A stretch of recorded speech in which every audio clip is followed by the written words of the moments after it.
And hello there. We're going to be starting here momentarily with the live stream edition of Political Trade Secrets. Thank everybody who's already streaming in across the internet. We're on X, YouTube, Facebook, LinkedIn, I think some other places. I'm not quite sure. But anyway, we're looking forward to having this conversation about focus groups, courtroom strategies based on survey research, market research, also talking about Southern politics and the future of the Democrat Party with my favorite Democrat pollster, Carey Crantford, who we work with on lots of different projects, and really think this is at this moment in our country, it'd be nice to have a conversation between a Republican and a Democrat about just how politics works, but also about the future. So anyway, stay tuned. We really thank you for showing up, and thank you to everybody who's streaming in across the internet for this special live stream edition of the Political Trade Secrets podcast. With that, off with the show. Welcome to Political Trade Secrets, an inside look at campaigns and politics, where we pull back the curtain, look under the hood, and investigate all aspects of politics and how elections are won. Now, here's your host, Dustin Olson. Pollster and host of the Political Trade Secrets podcast, Dustin Olson. Dustin Olson. Dustin Olson. And Dustin Olson, pollster at American Pulse. They work for both Republicans and Democrats. And he hosts a podcast, Political Trade Secrets. Oh, we love that. We like that podcast. Now, from Washington, D.C., is pollster Dustin Olson. And welcome to Political Trade Secrets. I'm your host, Dustin Olson. Thank you for taking some time to join us today as we pull back the curtain on how politics really works. And today we have a special show in store for you. We have my favorite Democrat pollster and longtime collaborator on many projects, and we're looking forward to really getting into his expertise. So this is Carey Crantford. He's based in South Carolina, and but does work all across the country. And his area of expertise in particular is focus groups, something that I don't do much, and really would like to get his expertise and the secrets behind that. Also, something that he's really top-notch, and I would consider renowned for, is using research for courtroom strategies. Legal teams hire him to understand juries, understand what they're going to do, and other kinds of research that's important to lawyers who are litigating things. And then additionally, we'll talk about his experience being a pollster in the South and how the South has changed over the years, and then talk about his view of the future for the Democrat Party and what he would recommend that the party do to be, a good one of the two powerful parties in the country, and what the future would be if they would take his advice, which I think is good advice. But before we do that, I'm going to go to earlier this week. I was on with Andrew Wilkow on the Salem News Channel. It was following the special edition of the Charlie Kirk show that Vice President J.D. Vance had hosted. Obviously, a very somber and difficult week for a lot of us. Many people in the audience, I'm sure, knew Charlie and know a lot of people who work for him, and it's just been a very difficult time, not just for the conservative movement, but for the country. And we talked about that. We talked about our recent polling in the mayor's race in New York City, and how really the Mamdani candidacy does give us an indication of where things are going in the Democratic Party for the future, and also talking about the issue of crime. So with that, here's some highlights from that appearance. The race for New York City mayor is heating up, and Democrat candidate Zohran Mamdani just scored a key endorsement that could shift the dynamics of the campaign. Joining to break this down is Dustin Olson, senior pollster at American Pulse Research and Polling and podcast host, here to analyze all of this. We've been obviously remembering Charlie Kirk. Do Democrats think that their brand is helped by some of the real harsh stuff that they're saying? Oh, well, you'd hope that they wouldn't, but we've watched this for years now, where they've created this media environment that makes Republicans, conservatives, Christians, Donald Trump to be existential threats to them. And it's not surprising that after all of that, that we would end up in this situation after last year having the 2 assassination attempts. So it seems to be this is where they've been moving for a while. And you'd hope that the more senior voices in the party would reject it. But I think there's a database now of 20,000 plus like regular people who have been celebrating his death, which is horrific. So obviously, there's some people within their party that actually this is motivating for them. You can see that Mamdani is becoming that for the Democrats at this point. He really is the biggest name for their party right now. And I think with the governor coming out and endorsing him, what you're seeing with that is that you're watching the Democrat Party actually transform. In many ways, they're no longer a national party. I expect that they will win further elections nationally, but you do see this transformation from the party, from a traditional Democrat party to being the Democrat Socialists of America. When you have Kathy Hochul deciding to get behind him, I think you're going to see other party leaders follow her lead, and really you're watching that the continuance of that transformation. We really need to focus on policies, because when you get into those policies, on all of our polling, a majority reject his positions on the Antifada stuff and on the BDS stuff, as well as the government-run grocery stores. But the thing that we found was the most powerful in this race, and we're talking about violence across this country, not just political violence, but just rampant violence like you saw in Charlotte with the young woman being just brutally stabbed. This is a concern for New Yorkers. 85% of New Yorkers say that crime is a problem. Nearly 50%, it's like 48.7%, say it's a serious problem. And when you talk about the defund the police and other radical positions on crime that Mamdani has, 58% say they're less likely to vote for him. So these are the things that need to be focused on by the candidates.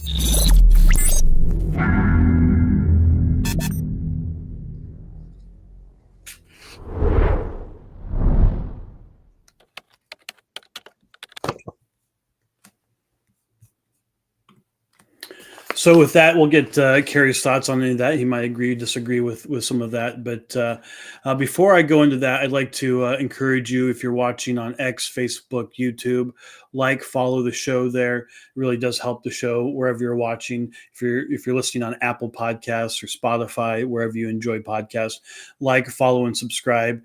And that really does give a boost to this effort to help people understand how politics really works, and we really do appreciate everyone who does that.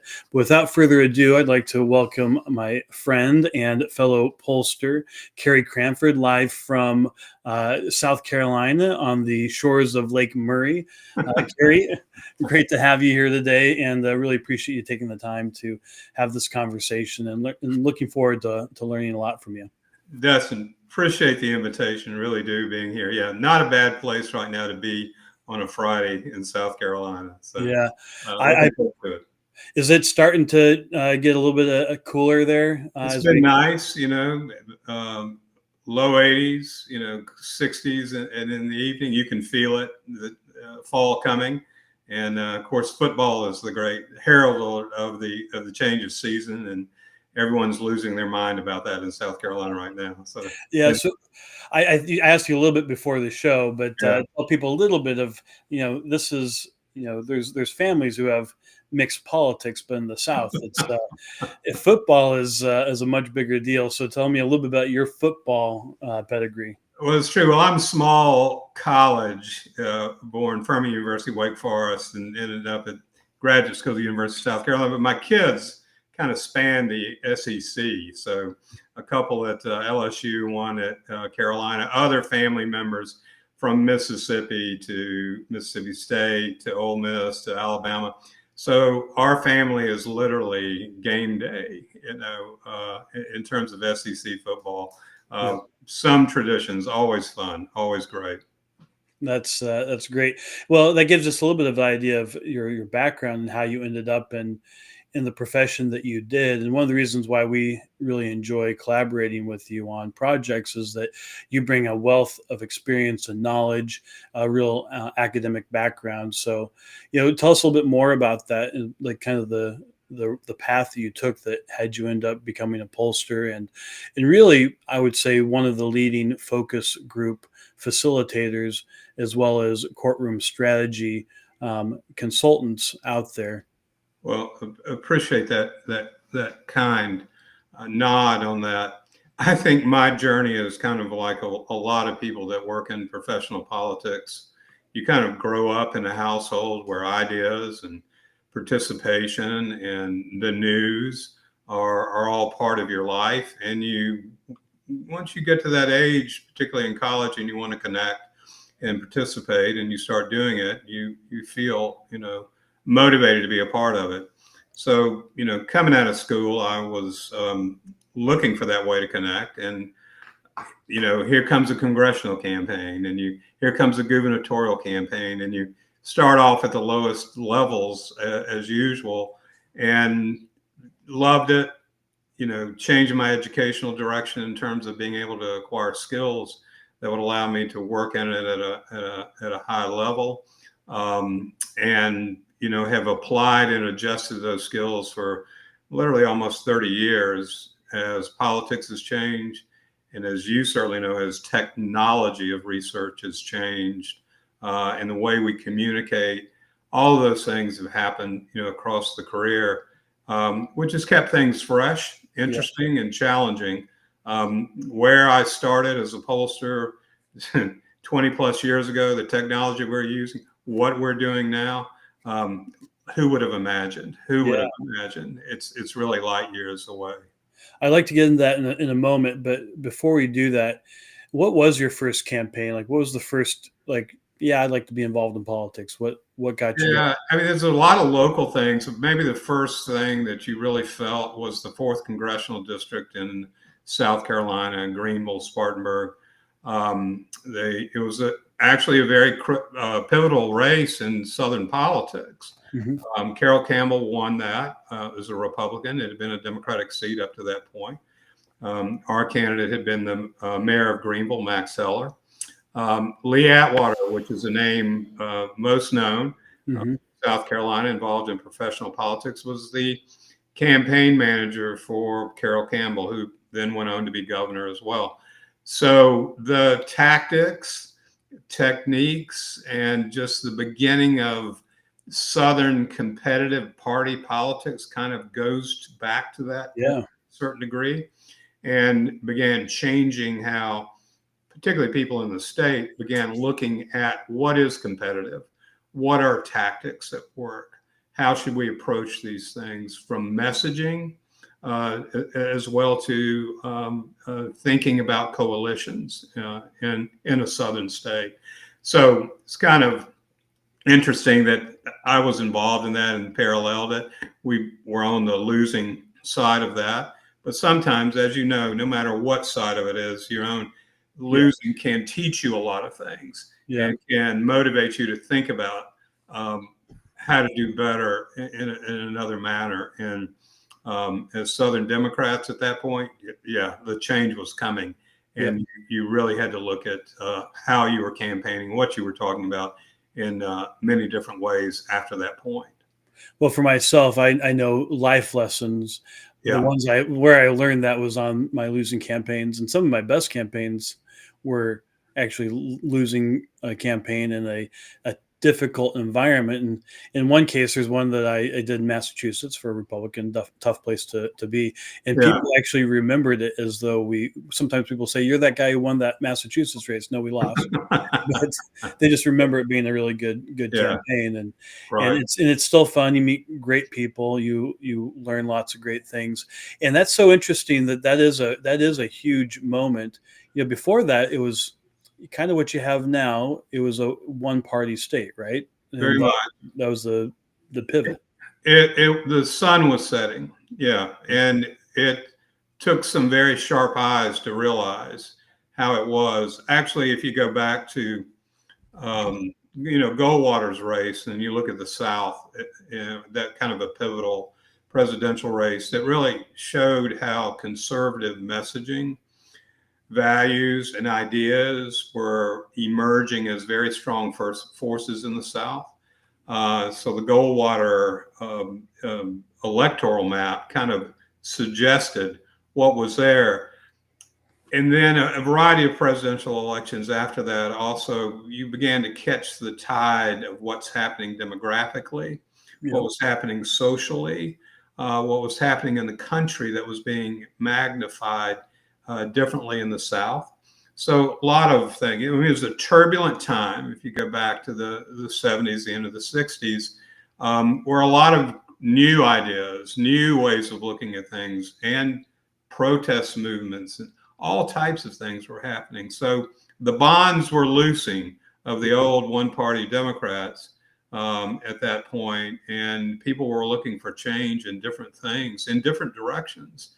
And as a result, here we are so many times later, where the one-party label has now switched places in a lot of southern states, and definitely here in South Carolina, where the Democrats are fairly non-existent, and the Republican majority is very, very strong and has been in control for almost 25 years.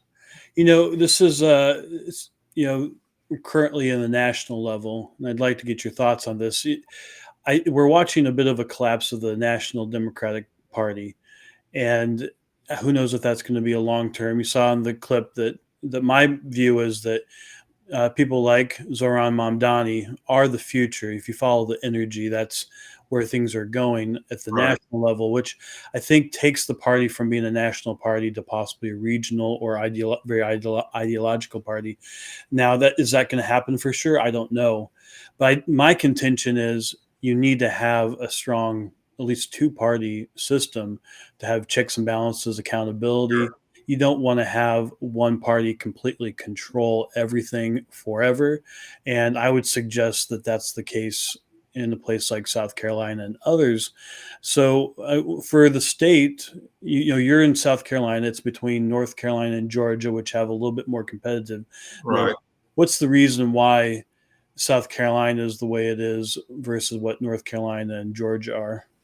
A couple of things, but I think the predominant one is urbanization. You have Atlanta in Georgia, which is the threshold, and it's the linchpin of politics, and the demographic makeup of an urban area makes Georgia politics kind of bifurcated. You've got a rural smattering still left, but then you have this massive suburban urban community smack dab in the middle of the state, and some other like Augusta and Savannah, growing urban areas. But it's Atlanta. And then you go to North Carolina and you see the triangle. I mean, Charlotte is that urban core, which brings those characteristics into the electorate at a very significant time. Western North Carolina is vastly different than the middle area of North Carolina versus the eastern part of North Carolina. But those two states have, in terms of even seeing maybe competitive politics return, even if it's a 2, 3, 4 percentage point, or even a hiccup in a presidential election by 1,000 votes, you're seeing better structures there on the Democratic side. That is, I think, if you look there and somewhat at Kentucky, you see maybe if people in the Democratic Party would pay attention to actually the demographic change that's happening in the country as well, you might find some answers to what the future could be. Not necessarily the way it's unfolding right now. I think, as you've rightfully, pointed, that it's a bundle of I don't know, different factions across the country that tend to be housed in very Eastern liberal areas or Western liberal areas that look at the map, look at the electoral map in a presidential, those have a different kind of set of core values, maybe thoughts about the economy, growth, who's important, than you see in the more middle sections of the country, particularly the South. Yeah. So, the flyover areas. It's so I think Democrats will win national elections, though I think if it continues this direction, it's going to be hard Yeah. for them to do so, Right. and it will be less often. I think this midterm election, it's Democrats should be in a position to be much stronger. I was looking at the congressional generic ballot, and I don't know what the numbers are today, but generally the average at this point in 2018, Democrats were up by about 8 points.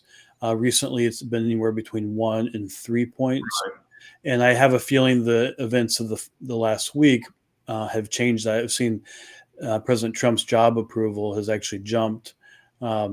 And had been kind of declining, but has jumped, at least in Rasmussen. So Right. there's things are happening. They're not as strong as they should be going into a midterm election, but I Right. think they still could pull it off. Now, but the thing I think is like, who is it that's going to show up and save them and show them the way? I think you're hinting at what that could be. I think the choice with Cooper and North Carolina, not that I'm a huge fan personally, but Right. I think that was a coup to Yeah. get him to run. You mentioned Kentucky. So who are the folks who could be able to say, you don't want to go the Mamdani path, you want to follow this path? Who are those folks? I don't know. That's it. I mean, that's I part thought of you had an answer. Yeah, I wish I did. I mean, that's part of the problem is that even though, as we saw in the last, 8 years, the leadership of the Democratic Party was a Southern voice, again, politics, who shows up, whose voice is the loudest. I don't know that there was a lot of leadership there has been to build on, across the country. And I think that's a major problem with it is who are you listening to? What structures are you looking at?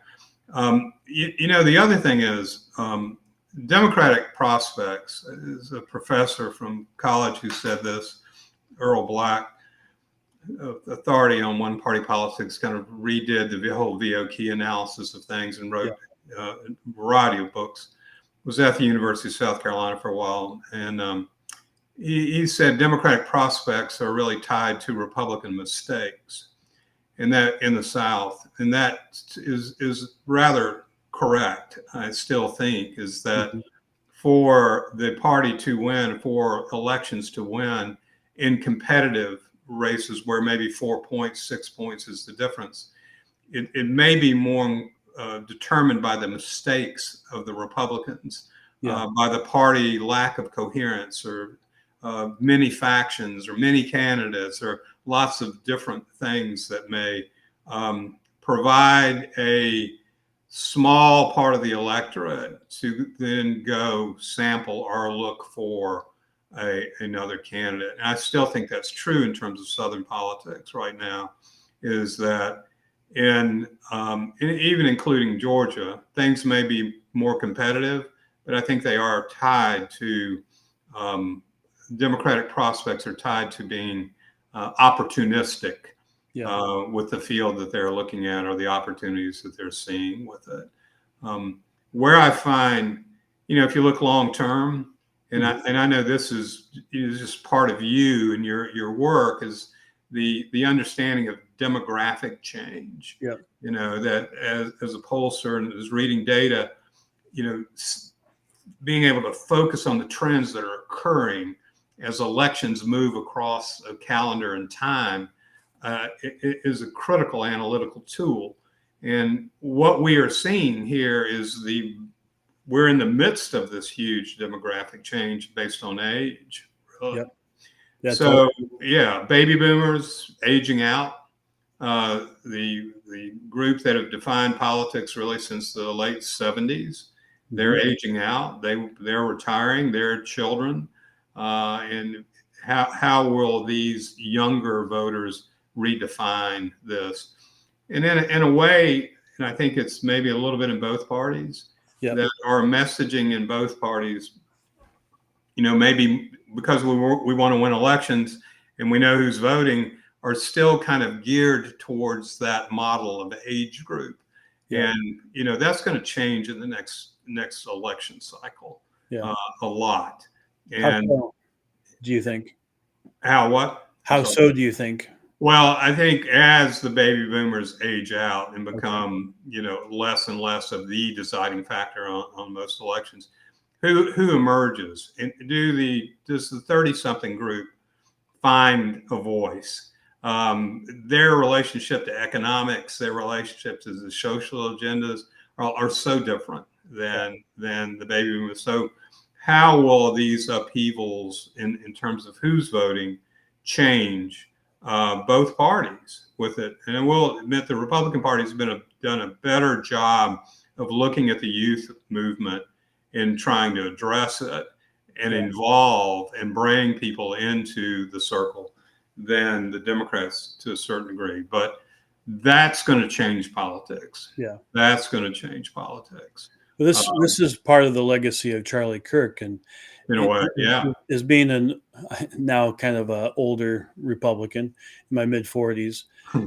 He's 15 years younger than me, and so this is the question for Republicans. He was the one who was saying these college kids have real economic concerns, and if we don't address those, they will end up with the Mamdanis. And he was prescient about that, and I think a visionary. The question for Republicans with him being taken off the table, is out of the game, is that leadership not going to be there? He was 100% the energy behind that, and the reason that was being addressed. Now, I would say that on the left, Mamdani is the one. We've done a number of polls in New York City. The affordability approach really is why he was able to win that primary and continues to be beating Cuomo. And I really don't see anything that's going to change that currently. It could change, but you see these two people on both sides that are, in a way, the voice for that generation, just from different philosophical perspectives. No, you're right. That's the stew, and how it bubbles up and it is finalized is, the fascinating part of our work is to watch that. But one other thing that goes on top of this, and I think impacts everybody across the demographic voting, path, is there's also this huge technology revolution that's going on. It's both loud and quiet. I mean, we see it every day, every month. There's new things, the way we shop, the way we buy things, how we order, how we work, and what our expectations are. Again, the baby boomer group they're figuring out their cell phones and how to stream things and all. Their careers, although some are certainly impacted by these changes, are not defined by these changes. But the 30-something coming through are defined by it. So, as you mentioned, Kirk, it said a lot of things about what life, debt, employment opportunities, how are they going to be shaped by these things? Yeah. And I think there's both an economic frustration being expressed in the younger groups, as well as a uncertainty about what am I facing, and how am I going to do this? What's there, and that's where both political parties are going to be defined is by how people deal with these things moving along in technology. We've still had somewhat of an old party issue set, for the last, I don't know how long. It's almost predictable. But as you said, Mondavi, there are unpredictable things that are now happening. And how do they put a stamp on the future for both parties, really? And I think that's the interesting, fascinating story to watch election to election to election is how is this new group of leaders, the young people, the economic force of them, how are they going to sort through all this? How are they going to define it? Yeah, we're in the midst of what is going to be an earth-shaking change to your work life, as you've pointed out with AI. And I know for myself as a father, thinking about, my young daughter in 15, 20 years, and what do I need to do to prepare her for a workforce that can completely completely different. What are the skills that somebody needs? I mean, it's something I constantly think about. And this is to the point of, Charlie Kirk being assassinated and having been that leader on the right. The question is now, will the Republican Party forget what they were already working on Right. and how they were addressing these economic concerns and how they were making inroads? Or is this now going to amplify it? I do think that I can speak for myself. I feel as though I'm more aware of what was going on than I was before. I now am aware of just how important he was to that whole thing. I don't know if you know this, but the Republican Party outsourced their entire get out the vote Yeah. to Turning Point I read USA, that. Yeah. Right. which is unusual. It's definitely unusual, and it turned out to have worked. A lot of people were skeptical. I want to point out we have comments, and if you're whatever social media platform you might be watching this on, you can post a comment. We'll try to get to it in the show. If we don't, then we will follow up later. But we have a comment. Good point about demographic changes. Though we were told in the past all of the changes benefited Democrats, it seems like the opposite has been true. Thoughts? Yeah, I don't know. It's we're at the beginning of this now, so it's hard to see. And again, like we said, so much of the party structures, maybe nationally, are still dominated by the interest of a little. But the change is occurring. It's starting to crack. People are starting to talk about it. People are starting to look at different issue sets. When we do focus groups, both sides, with the younger voters, they're not they're more pragmatic in their approach, and they're not as necessarily dedicated to one side over the other. They are definitely worried about their own economic future and security. They're postponing a lot of life in order to figure that out. Yeah. How do all these things come together? And then how do parties, react and change? Because the change is going to push through. Yep. It's going to push into it. And then people will react and begin to talk about these things. So, I don't know. I'm not sure. I know it's happening. You can see it. Yep. And it's just in a different generation of candidates as well. So, and I know it's a interesting story, fascinating story to watch in real time. It's happening in real time. It's interesting you bring up how they're less ideological, more pragmatic. Yeah. One of the things that we track in our national surveys is where people get their information from. You do the same thing. Yeah. And one of the questions we started asking is about podcasts and the number of people who are getting their information from podcasts. It's increasing. I think in this election cycle, you're going to have podcasts, independent media, live streams like this, that's going to actually overtake the kind of traditional legacy media. At the end of last election cycle, is almost dead even, which is fascinating to watch. And I think those shows, while some of them can be, pretty hyperbolic or maybe a little bit heightened in some of the rhetoric, for the most part, they're a little bit more independent. One of the demographics I noticed in the elections, what I would call the Maha Moms and the Maha Bros. The Maha Bros got a lot of information from podcasts, but they might not be all that, conservative on fiscal issues or on economic issues, I should say. Right. And so we watched that kind of that change about where they're getting their information. Do you think that's part of it? Definitely part of it.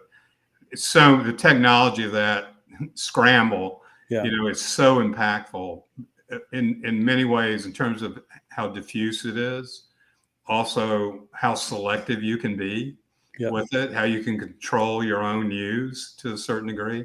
And then the other is how fast is the delivery with it. And then how long is the message. So we've changed, we're not reading 30-minute articles anymore. We're delivering news in 23 seconds or 9 seconds to optimize it or whatever it may be. That has an impact. That has an impact on what can be told as well as what I want to interact with. So that's a huge thing coming. As I said, the baby boomers, they're into it. They're into Facebook and do all these things and connectivity and things of that nature. But go down the scale, young, and the whole different involvement, and from social media to information media, all these things. That's it. The interesting thing for me to watch is how the marketplace is monetizing this change. Yeah. That all of a sudden it's not fringe stuff. It's not out there. It's not a group of, people communicating and sharing news.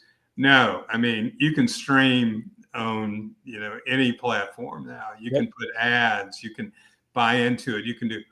They're changing, they're buying each other, they're consolidating. So that the marketplace is now involved in shaping this with it. And the old legacy media, I mean, what becomes of them, but they're being replaced, systematically right now. Many of them are participating in that replacement, with their own formats and forms and things like that. So, yeah, I mean, at the heart of democracy, and we know from our own political science class and our own passion about what democracy is information is the key. How I get it, how I learn, what I want, what I know is the key to participation in forming views and making decisions. So it's a important variable in the life of our country and the process of political change. So huge. Well, you talk about the platforms and how that works. It's interesting, and I'll have the team bring up pollingclub.com. When I'm on legacy media for an interview, and I mentioned go to pollingclub.com to get our national polls or to tell us what questions to ask. Right. I almost never have anybody show up on our website and sign up to get our polls. But when I do any kind of new media, any kind of podcast or live stream or anything like that, I get a ton of signups of people who want to participate. And I don't know exactly what that is. It's partly the format. People are watching on their phone or their computers and they're able to take action immediately.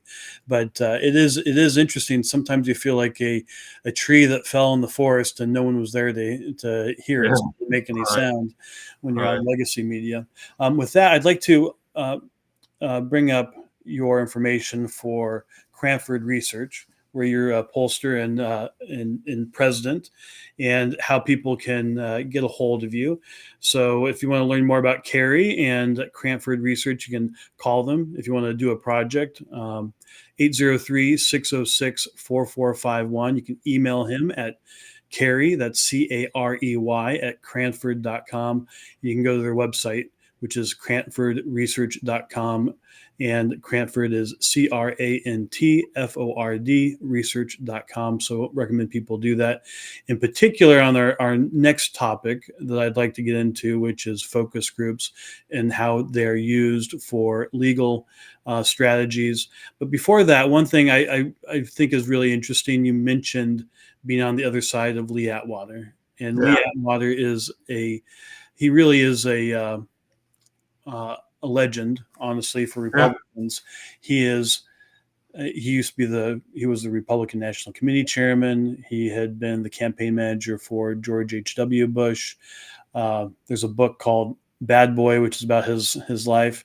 And he really kind of created the profession of political consultant in many ways. He was one of the people who started that whole even idea of that. What was your experience from being on the other side? What did you learn from him? And as being a South Carolinian, what would you tell people just kind of in a nutshell about Lee Atwater? Well, fascinating guy. We crossed paths. I didn't know him that much personally, but if you were working in politics, particularly in the South during that early time, you knew Lee. And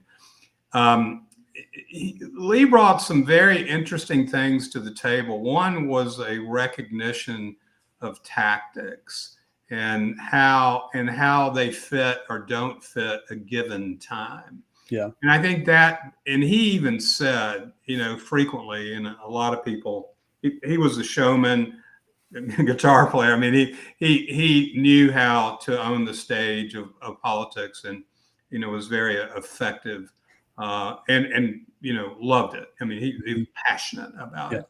But he said something that was actually very self-effacing and I think true. That the bad boy image and the negative politics and all that stuff, which he kind of glorified in because things. But he said, you know what, tactics are time bound and change creates the opportunity for things, and then it changes to something else. And just being able to recognize this, particularly in the South, where there was a Republican emergence coming, and that to do that meant calling into question the veracity of the leadership that you had in order to break that habit.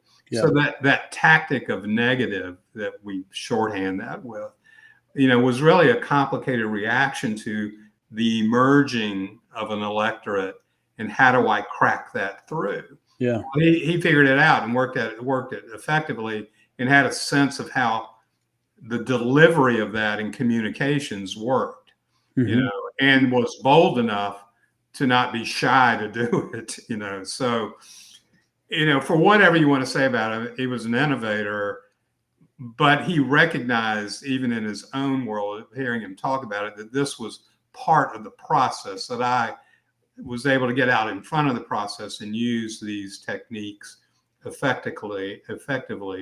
I didn't change the electorate of the South where he began. I harnessed it and had tactics to do that. And I think that's the true, from anyone who's doing consulting work on any side of things, that's a lesson. That's a lesson, is to look at what you're doing, look what's going on, multi-stages of understanding and figure that out with it. So I think that's where he gets a lot of, and deservedly so, of the showman and all of the things he did. But that one thing I think was really part of his successful genius was, I recognize this and I'm going to figure out a way to leverage it. And he did, and he did, and he did, and he did, and he did. So he was very successful with it. So, I think that's his value.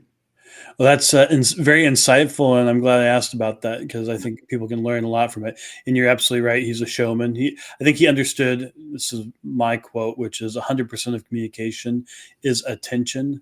Now, that's a little bit of a heuristic, but the reason I say that is if you don't have people's attention, there's no way you can convince them of anything. And he definitely got that you got to get people's attention.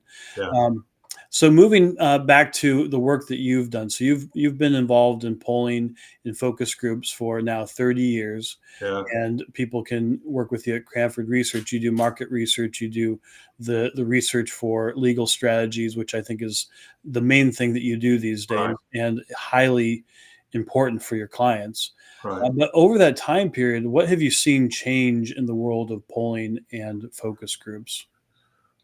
In the world of polling, I mean, gosh, that business is changed so dramatically, and from the technology of polling, and also people's reaction to the whole skill of polling is vastly different. I mean, in the 80s, 90s, when we were polling, we had rejection rates that were in single digits. Now, you're going to 50, 60, I mean, your rejection rates are just high.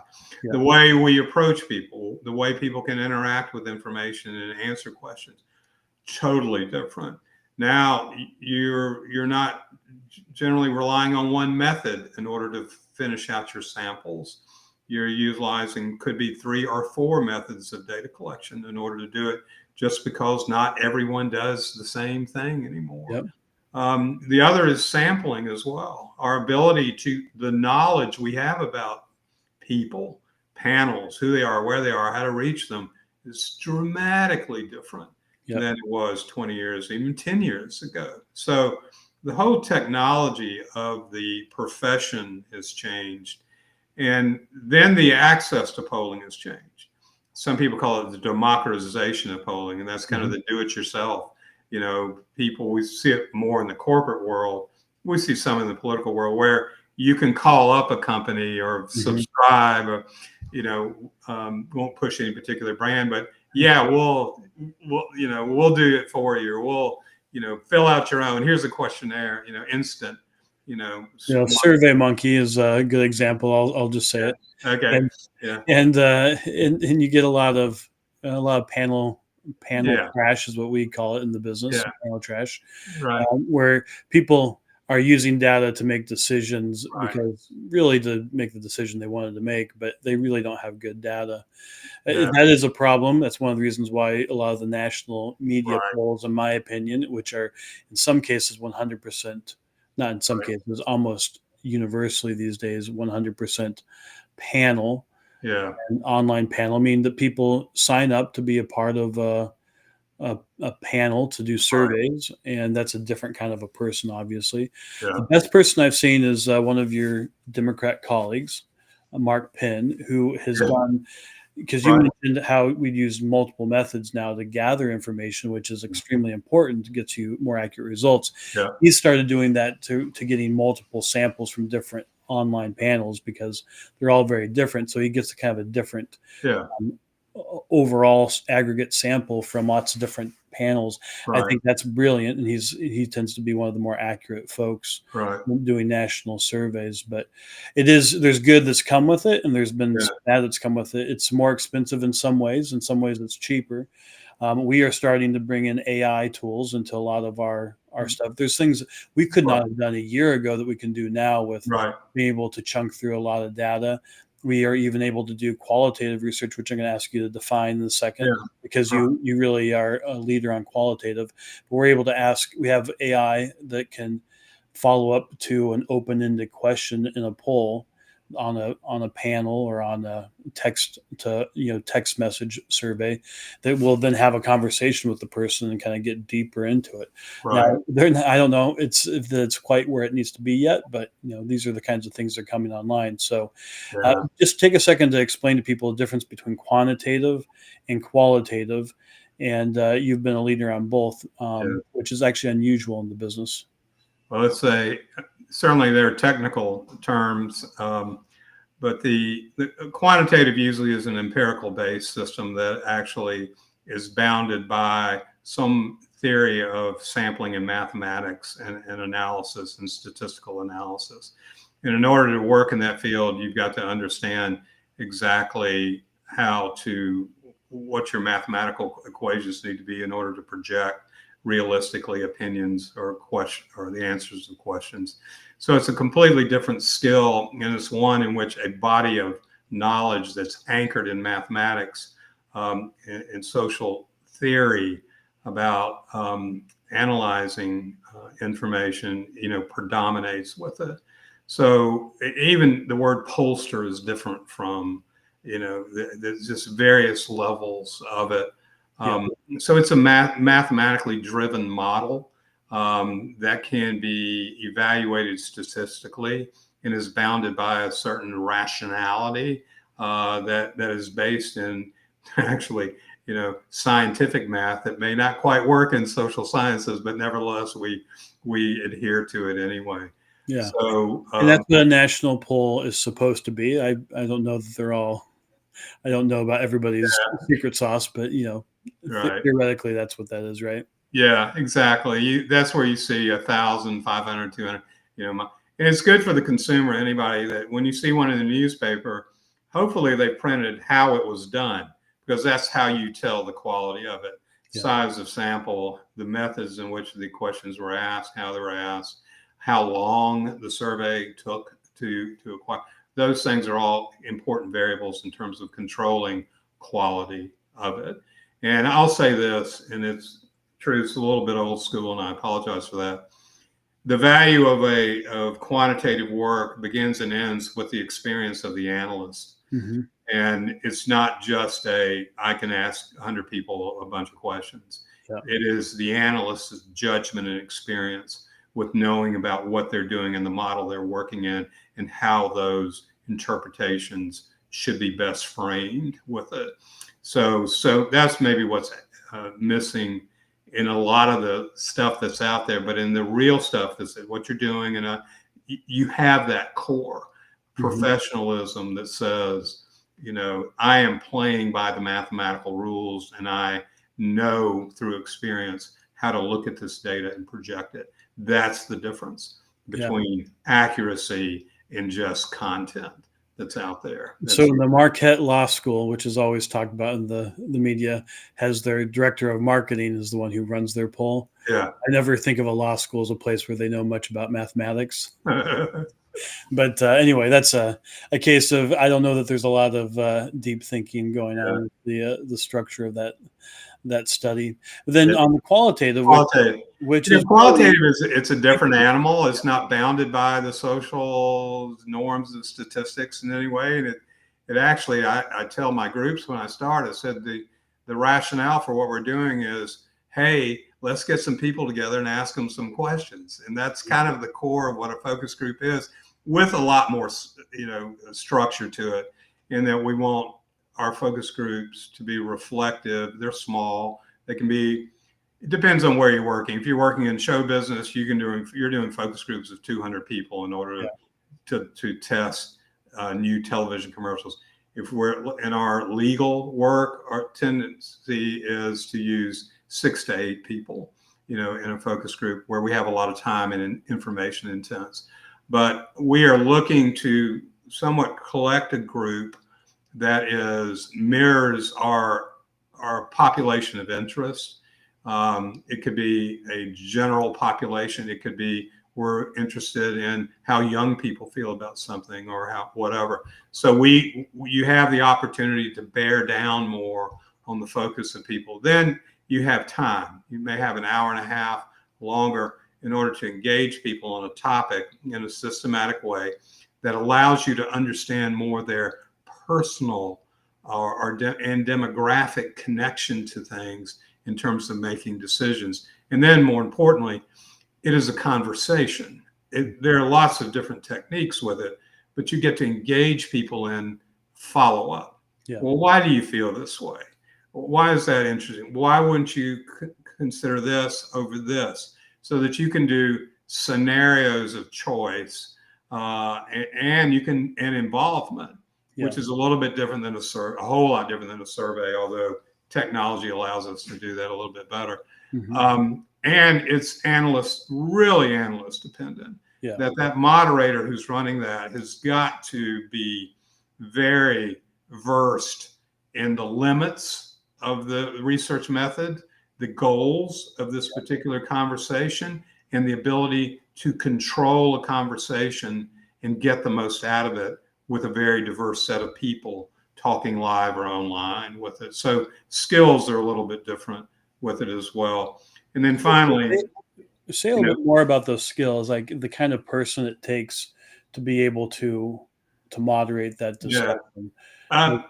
If you think about it, you're walking into a room with people you don't know. They're there. They know why they're there. You're told they've been recruited. You're going to pay them something. They're aware of that. So how are you going to, a complete stranger, walk into that room and ask them about, well, I'm going to tell you a story about a legal case. Yeah. And I want you to be fair and responsive and all this stuff. Your stage presence has a huge impact on how people are going to react. Your language, your intonation, your structure can control or import bias, into the thing. So being trained in the neutrality of it, or in the actually planned bias that you may introduce in a group for various reasons, is critical. It's just not going in and saying, hey, what do you think? It is a very layered process. And then the other thing is, not all of us are used to talking in front of a lot of people, and the moderator has got to be skilled enough to take Miss Jones, who may be sitting there and is very, very quiet, but wants to say something, and creating an atmosphere in which she can participate with the group. So a lot of different skills, more directly involving the analyst, the research principal in it as moderator. And the final thing is, focus groups may have a logical pattern. I'm going to do A, B, C, and D to find out Q. But as you're working with a group, if you've done it a lot, that group may take you somewhere else. They may not be following your assumptions. There may be learning that's going on, and you've got to be prepared to make that judgment and then take that conversation to a different place because you just learned something. Yeah. So being quick in terms of your ability to judge that or stop it, not letting it go to the place that you want to, is part of it. So it's a high involvement skill, and it makes for an interesting day. It really does. So it's a little bit different from like a classical composition and being, sticking to the sheet music. Yeah. Play jazz. Right. Yeah, exactly right. Absolutely. Good way to look at it. Now, what do you do to prepare yourself for that? Because I imagine you have to be on, you have to have, it takes a lot of energy. You're really in the conversation. Yeah. You're trying to be a clearing for this conversation to show up. Right. What do you do to prepare for that? Well, my greatest lesson for anyone who's becoming a moderator or working it is over prepare. Yeah. Because you never want to be in a room and someone brings up a situation that you don't have some preparation on, answer to a question, and particularly if you're doing a legal case, because that just stalls it out. All of a sudden, somebody's asking something important, and you can't use that as a stimulus. So over prepare. We read everything that we can for, whether it's corporate, political, or whatever, and that's the kind of unseen thing of the analyst that is key, is the amount of involvement in the topic that you need in order to be an effective test, create that environment. So over prepare, read it all, think about it all. And then the other thing we kind of do on very complicated things, we'll do a test one to make sure we are handling the information correctly when we're getting live with the client's group. Yeah. Because we will test our assumptions before we get involved in a real group to make sure that we've got the flow down and we've got the right structure for it. So over prepare, test your stuff. Don't make the focus group an experiment for yourself. Yeah. Be prepared for it. And then you're going to run a good group and you're going to find out what you need. Well, for the stuff that you're doing in particular, there's a lot of money at stake. Yeah. And you have people who are going to be possibly paying a lot of money based off this. So the area that you do most of your focus groups, so it's not the only place, but you really have become an expert on the jury consulting side, on legal strategy, doing survey research or doing focus groups in support of that. So tell us a little bit, if there's any attorneys here watching, what are all the ways that survey research and focus groups are used in support of legal strategy? It's almost like a political campaign or even a marketing campaign, is that the tools that we're most familiar with in those fields of work have been for a good little while being applied, in the legal preparation, storytelling, as well as risk analysis process for major litigation, be it civil or criminal with it. And the whole simple idea is to simulate arguments or a potential trial or even a component of a trial or a question within a trial, such as value or damages or expert testimony.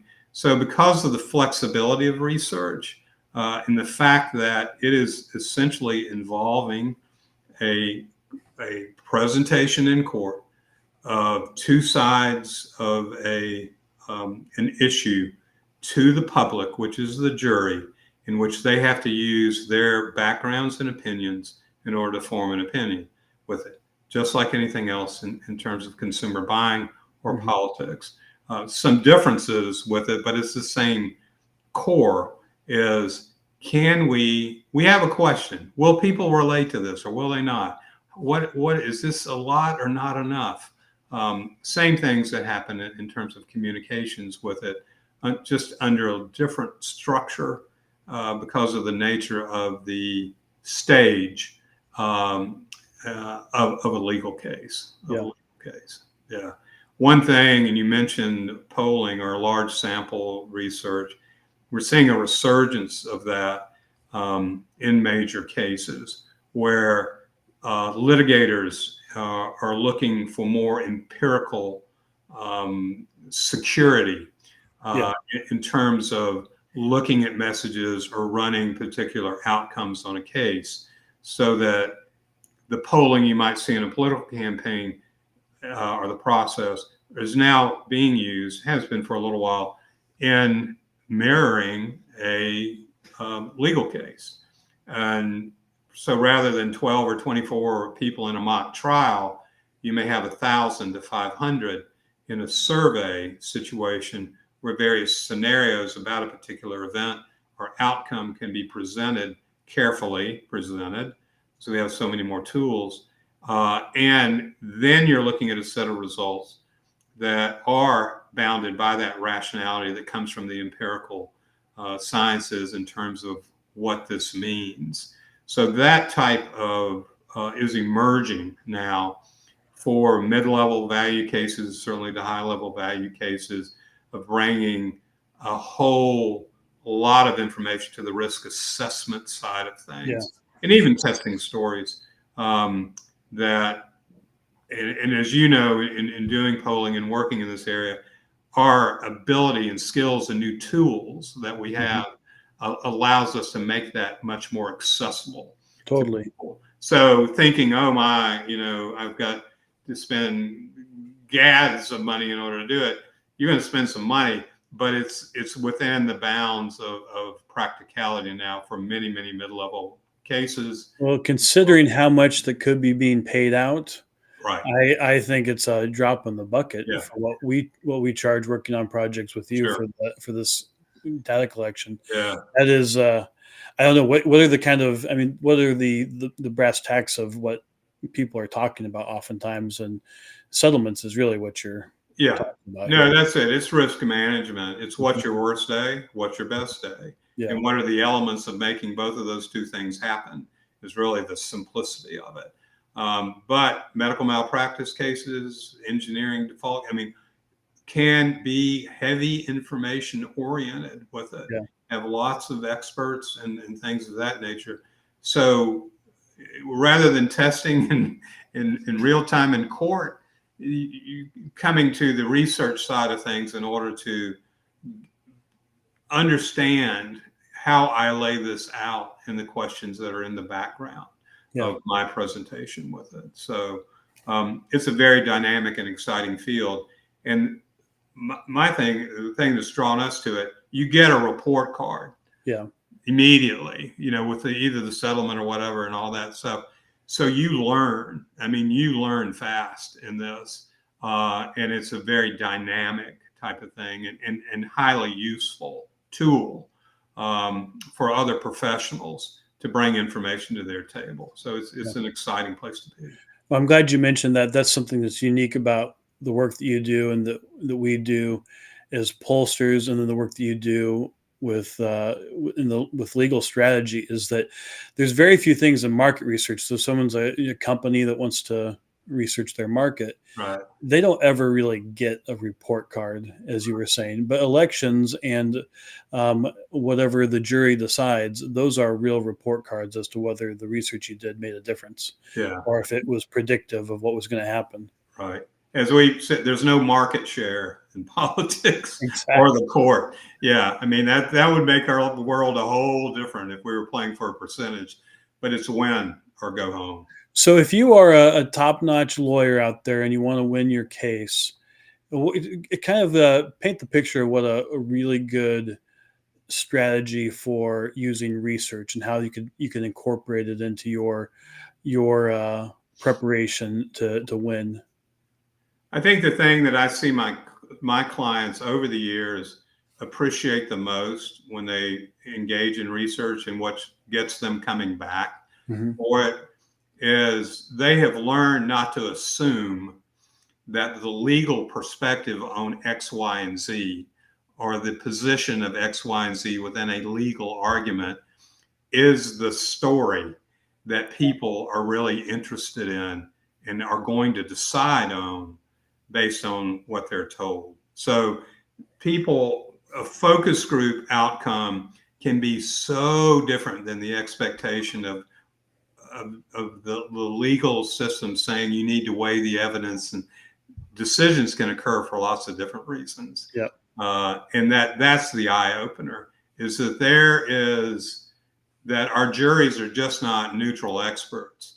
They come from houses, they have past and history, they have views, and they have an ability to assess the information based on their experiences, not on your technical analysis.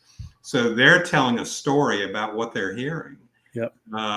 And that's the greatest thing, is like, oh, I thought this was important, but it's not. Yeah. And this is more important, so I need to go here. So it's the reshuffling of the deck.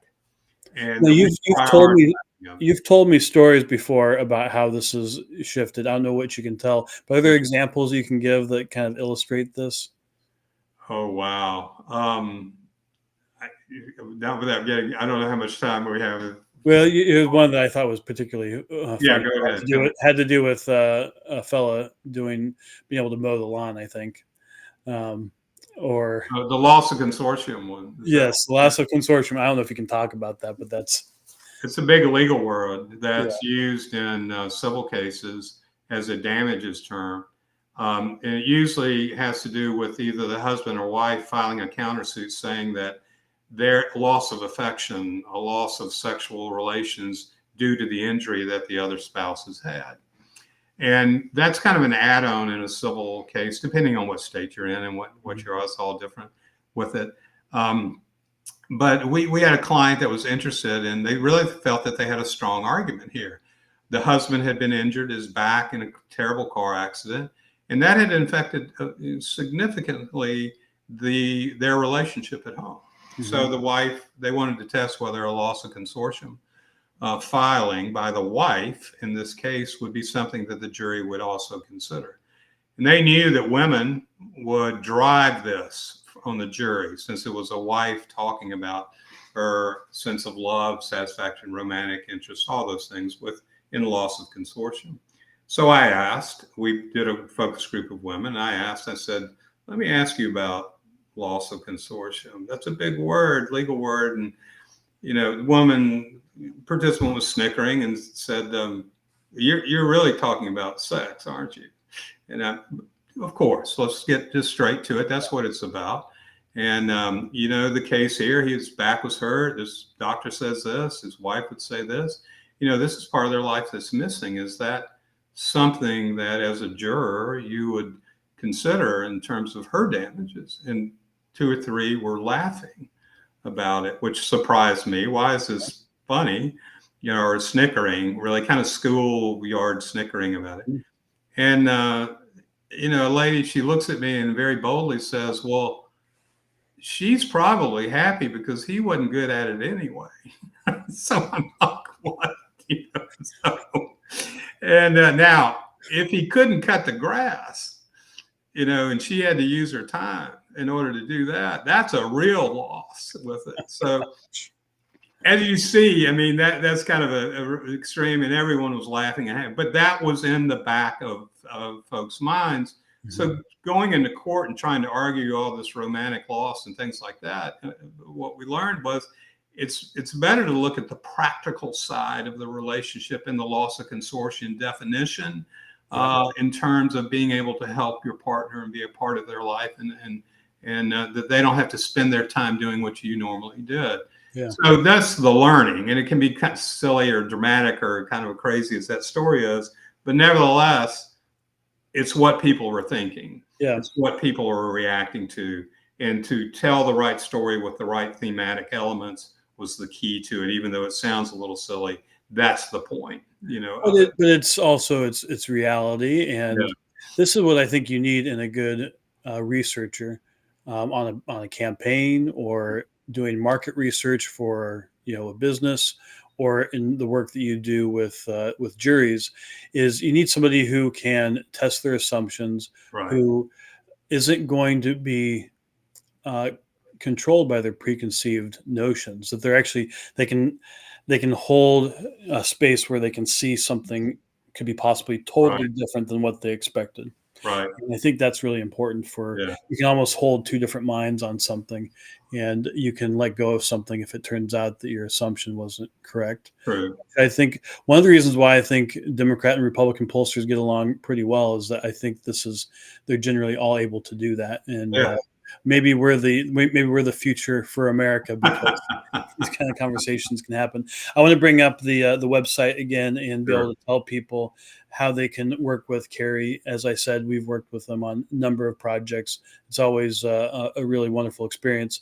So if you want to learn more about Carey Crantford and Crantford Research, you can call 803-606-4451. Now he's based in South Carolina. I am. Work Yeah. all over the country. Yeah. Yep. And then you can email Carey at Carey, Carey, at Crantford.com, or you can go to his website, which is CrantfordResearch.com, and Crantford is Crantford research.com for everybody who's listening on the audio podcast after the live stream. So anything else you want people to know just about how to work with you and what they should be thinking about if they want to hire someone like you?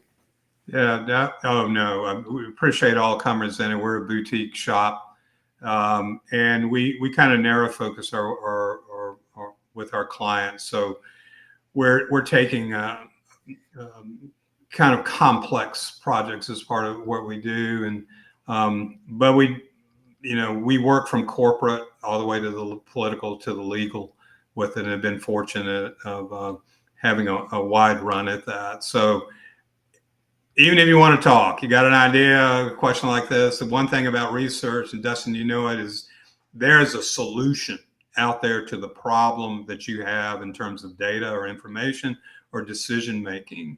It can be simple, it could be on the desktop already, or it might take a few layers of work to get it. But there is a way to get your question answered, always a way. So never hesitate to pick up the phone, whomever it is, and seek that advice, because there's a lot of different things to do these days to find out what you need to know. Well, very good. Well, thank you, Carey, and I really appreciate you taking the time today with us and for sharing your wisdom and insights. We hope to have you again on Political Trade Secrets, but thank you for all of that. And in particular, I feel like I'm smarter about Southern politics, also a different perspective. One thing I didn't ask you, I want to ask one last thing, because you mentioned this to me before. Yeah. What is your advice to the Democrat Party going forward? Like, how could they really juice themselves and really be, a strong, loyal opposition to the current government? I mean, it seems so simple, to they're involved in politics, in a way, getting back to the basics. Mm-hmm. I don't know that there's effective national leadership or a voice out there, and that's a problem. There's there's this scattering stuff. Number two, I think, and I see it in focus groups, there's the jettisoning of an awful lot of social things that have taken over the policy over the party is something they really need to look at. People want to know about how you're going to help them, not someone. It is literally the way we say, a kitchen table environment out there, and I don't see the Democratic Party pulling up at that table at all. And I think it's the simplest advice: get somebody who can be trusted, find that person to emerge with it from a national level, and talk about things that impact people's lives day in and day out, rather than theory of lots of different things. And the final is, there is value to being the party of opposition. That's part of your role with it. But think about what that really means and how you're going to go at that from a policy standpoint, or what, rather than the opposition of angst, I guess, as I would call it, because I don't know that's getting you anywhere, with it. So, a couple of things, which to me are simple tools. The fourth one is, pay attention to demographics. What was 10 years ago is not now, and it's certainly not going to be in the next 10 years. Be forward looking rather than trying to figure out what happened the last 8 years with it. So get out of the past and get to the future. That's great advice for any political party, or for anybody for their life even. Yeah. Well, thank you, Carey. CareyCrantford.com or CrantfordResearch.com, and people should check that out. And thank you. We look forward to having you on again soon. Thank you, Dustin. I really appreciate it. Thank you very much. Absolutely. Okay. And for anybody who would like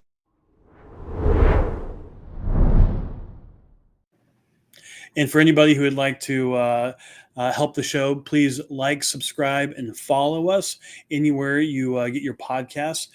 We came to you today on a live stream. You can also follow us on all the different social platforms, X, YouTube, even LinkedIn, and we can do that. So if you have suggestions for topics for this show, please reach out and let us know. Thank you all the comments. We didn't get to everybody, but we will be following up afterwards. And thank you very much for your engagement. We do appreciate it. And with that, thank you. What we do here at Political Trade Secrets, we want to kind of explore the forces behind politics. Today, we even looked into another part of our republic where we give people a jury of their peers. That's so important to our form of government, and the good work that Carey Crantford is doing to help people in that process, and how you can actually apply that to your work if you're a company or a business trying to understand your market. So with that, thank you for joining us, and we'll see you on the next Political Trade Secrets.